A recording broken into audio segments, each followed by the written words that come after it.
Baik, Assalamualaikum warahmatullahi wabarakatuh. Perkenalkan kami dari kelompok G akan mempresentasikan tugas dari manajemen teknik, di mana kami beranggotakan 3 kelompok. Yang pertama, saya sendiri Mutia Alfian dengan NIM 2023 11614. Selanjutnya, Saya Sanggi Bigantara, NIM 2023 11611. Saya Welsi Angesti dengan NIM 2023 11642.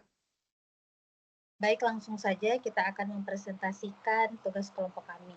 Untuk nomor 1 akan dijelaskan oleh Bang Sanggi Bigantara.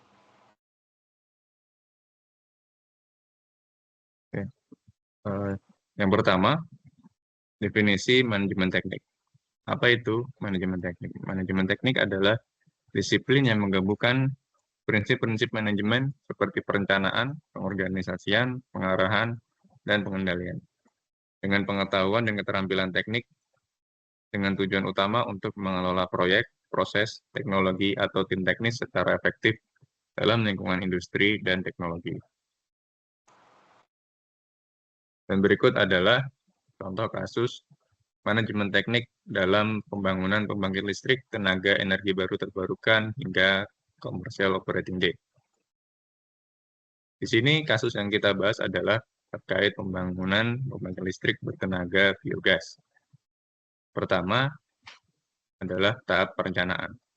Dalam perencanaan pembangunan pembangkit listrik tenaga biogas, dilakukan kajian-kajian dari aspek teknis, keselamatan, lingkungan, dan finansial dengan mengacu pada standar yang tervalidasi untuk mendapatkan dokumen perencanaan yang berisi spesifikasi teknis, metode, dan target penyelesaian sebagai acuan dalam proses pelaksanaan pembangunan.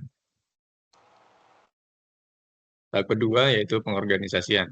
Setelah dilakukan perencanaan, dilakukan pengorganisasian mulai dari pembuatan dokumen tender, pembentukan tim pengawas, serta alokasi anggaran untuk memulai proses konstruksi sesuai dokumen perencanaan yang dibuat.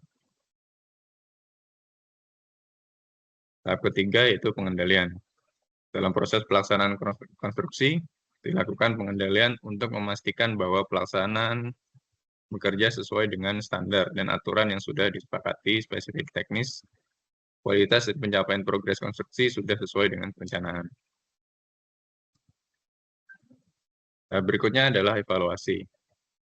Evaluasi proyek dilakukan secara berkala untuk menilai kesesuaian antara realisasi pembangunan dengan spesifikasi yang sudah dirancang dalam perencanaan serta menentukan tindak lanjut dari penilaian tersebut. Yang terakhir adalah COD, atau Commercial Operating Date. Pengendalian dan evaluasi dilaksanakan secara terus-menerus selama jalannya proyek hingga Commercial Operating Date, sehingga target COD dapat tercapai serta hasil dari pembangunan pembangkit sesuai dengan yang diharapkan. Berikutnya akan disampaikan oleh Saudari Mutia. Baik, untuk soal nomor 3, apa itu manajemen perubahan? Manajemen perubahan adalah proses sistematis untuk merencanakan, menerapkan, memantau, dan mengendalikan perubahan dalam suatu organisasi, proyek, atau sistem agar transisi dari kondisi saat itu ke kondisi yang diinginkan dapat berjalan efektif dan minimum resistensi. Selanjutnya, nomor 4. Program transformasi digital beserta tahapan implementasi dan pengendaliannya agar sustainable. Adapun salah satu program transformasi digital mengenai manajemen perubahan dalam perusahaan tempat saya bekerja adalah pada perusahaan yang selama ini menggunakan absensi manual dengan tanda tangan di kertas, namun banyak masalah yang terjadi, seperti diantaranya yang pertama, terlambatnya rekap absensi, yang kedua manipulasi kehadiran atau titip absen, yang ketiga proses payroll yang lambat. Maka dari itu, manajemen memutuskan beralih ke aplikasi absensi digital berbasis mobile dan GPS. Adapun tujuan perubahannya yang pertama, mempercepat dan mempermudah proses rekap absensi. Yang kedua, meningkatkan akurasi dan transparansi kehadiran. Next. Adapun untuk tantangan yang dihadapi yang pertama, karyawan merasa diawasi terus-menerus karena aplikasi memakai GPS. Yang kedua, beberapa karyawan belum familiar dengan aplikasi dan smartphone. Yang ketiga, adanya isu privacy dan ketidakpercayaan pada sistem baru. Dan yang keempat, kebingungan teknis saat pertama kali penggunaan atau login, check-in, atau check-out. Terus untuk langkah-langkah change managementnya yang pertama yaitu unfreezing, mempersiapkan perubahan. Di antaranya melakukan sosialisasi alasan perubahan kepada seluruh karyawan, kemudian melakukan diskusi terbuka mengenai manfaat dan kekhawatiran yang muncul, dan menyebarkan dan simulasi cara penggunaan aplikasi. Next. Yang kedua adalah change, melakukan perubahan. Di antaranya yaitu pelatihan penggunaan aplikasi untuk semua karyawan, kemudian menyediakan tim IT atau HR sebagai pendamping awal selama masa transisi, dan melakukan uji coba aplikasi selama 2 minggu sebelum sistem resmi berlaku. Untuk langkah yang ketiga adalah rephrasing atau menstabilkan perubahan, di mana evaluasi hasil penggunaan aplikasi atau feedback dari karyawan dan memberikan penghargaan bagi divisi yang paling cepat beradaptasi. Selanjutnya, untuk nomor 5 akan dijelaskan oleh KWLC, silahkan. Selanjutnya ada matrix gap antara sebelum dan sesudah penerapan program manajemen perubahan dalam merealisasikan kebijakan transformasi digital.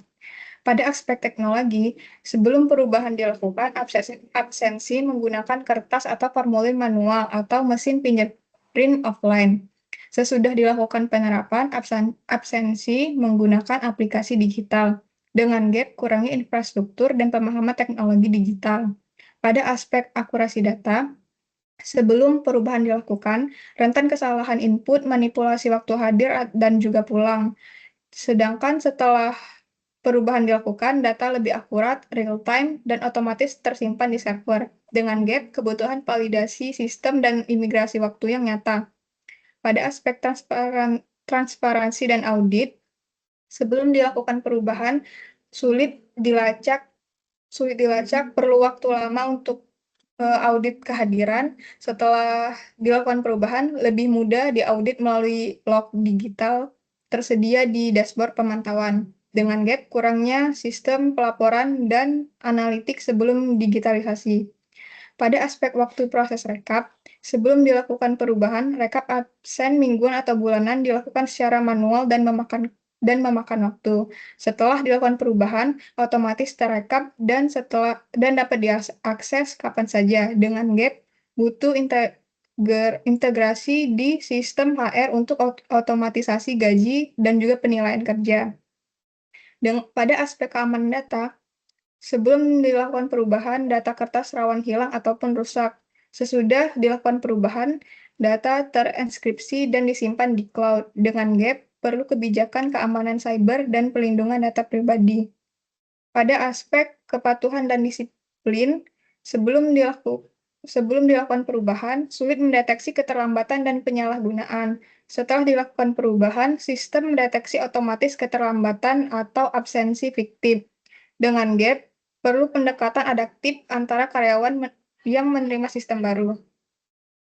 Pada aspek biaya operasional, sebelum dilakukan perubahan menggunakan kertas, tenaga admin, waktu proses yang tinggi. Sedangkan setelah dilakukan perubahan, biaya awal implementasi, namun efisiensi dalam jangka panjang. Dengan gap, perlu investasi awal dan pelatihan pengguna. Pada aspek aksesibilitas, sebelum dilakukan perubahan, hanya bisa diabsen di kantor dengan waktu tertentu. Sesudah dilakukan perubahan, bisa absen di lokasi kerja, misalkan remote dengan validasi lokasi. Dengan gap, tantangan dalam pengawasan absensi jarak jauh. Next. Mungkin saya kembalikan ke moderator. Baik, terima kasih untuk Bang Sanggi dan KWLC. Cukup sekian presentasi yang kita bawakan pada hari ini. Lebih dan kurangnya mohon dimaafkan. Wassalamualaikum warahmatullahi wabarakatuh.